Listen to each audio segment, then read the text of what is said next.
अस्सलाम वालेकुम रहमतुल्लाहि व बरकातहू। जीअं त असां जेको कमु सतों ॾींहुं आहे ऐं अल्हम्दुलिल्लाह अॼु बि कमु स्टार्ट आहे ऐं अॼु अल्हम्दुलिल्लाह जेको आहे सतें ॾींहं ते 3 देगियुनि ते कयो आहे, यानी हिकिड़ी देग जो इज़ाफ़ी कयो। साईं अबू सैफ उमर जमाली साहब ऐं साईं अब्दुल अज़ीज़ साहब जमाली साहब जे जेको आहे सो हिदायतुनि ते अॼु असां इज़ाफ़ी कयो आहे 3 देगियुनि खे ऐं उम्मीद आहे त इहे 3 देगियुनि खां बि इंशाअल्लाह इज़ाफ़ी कंदासीं। दोस्तनि जो भरपूर जेको साथ रहंदो त इंशाअल्लाह।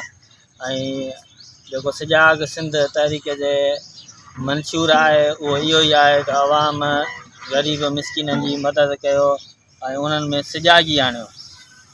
तो इंशाअल्लाह असां जेको आहे पंहिंजी तरफ़ सां भरपूर कोशिशि कंदासीं, महिनत कंदासीं। दोस्तनि खे असां इहा ई अपील कंदासीं त असांखे तावन कनि ताकी असां मज़ीद जेको आहे पंहिंजी महिनत खे वधायूं। ऐं अॼु जेको आहे सो 3 देगियुनि ते मुश्तमिल आहे। जेको 2 देगियूं तव्हां हींअर ॾिसो पिया इहे हलनि पियूं। इंशाअल्लाह 3 देगी इन्हनि खे लाहे वरी हिकिड़ी रखंदासीं।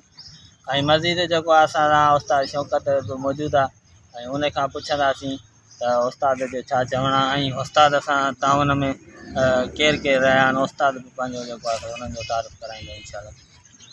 अल्हम्दुलिल्लाह असां अॼु इहो दोस्तनि जे माना महिरबानी सां दोस्तनि जी ताउन सां अॼु अब्दुल मजीद आराई बि इहो कल्ह असां वटि आयो, थोरी माना हेल्प करे वियो। उन हिसाब सां अॼु असां 3 देगनि जो सिस्टम कयो अथसि। 3 देगूं ऐं मज़ीद असां सोचूं था कि ईअं हेल्प करे थो, ग़रीबनि जी मदद करे थो, ग़रीबनि जी मदद थींदी इंशाअल्लाह। असां अञा मज़ीद कम खे वधाइण था चाहियूं ऐं अञा वधायूं। बाक़ी इहो आहे उन्हनि जी वॾी महिरबानी। ग़रीबनि खां जेको इहे दुआऊं था वठनि, इहे तमामु घणो इहो सुठो अमल आहे इन्हनि जो। ऐं ईअं ई अलाह साईं इन्हनि खे जॻाए ऐं ईअं ई माना इहो कमु कनि। जेको इहो तव्हां ॿुधायो था तावन माना उन्हनि जी अमानत तव्हां ते पहुची आहे। असां वटि अमानत उन्हनि जी पुगी आहे, त इन करे अॼु माना असां देगनि खे अञा वधाइण जी कोशिशि पिया कयूं। अॼु 2 खां 3 थी वियूं आहिनि, अञा ईअं ताउन थींदो रहंदो इंशाअल्लाह। असां ईअं ई वधाईंदा रहंदासीं ऐं अॻिते बि असांजी इहा ई कोशिशि आहे। ॿियो बि केरु ॿाहिरि ईंदो त उन्हनि ग़रीबनि जी हेल्प माना उन्हनि खे अञा कम खे असां वधाइणु चाहियूं था।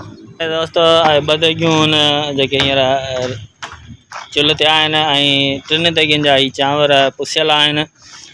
अॼु जेको आहे सो काफ़ी लॾ पलाण जारी हुई माण्हुनि जी में ख़ौफ़ हिरास हुयो। उन जे हिसाब सां असां इज़ाफ़ी कयूं त जेके रहिया खोया माण्हू हुया घरनि जे अंदरि त उहे बि जेको आहे अॼु माना बंधनि ते झूपड़ियुनि में अची चुका आहिनि।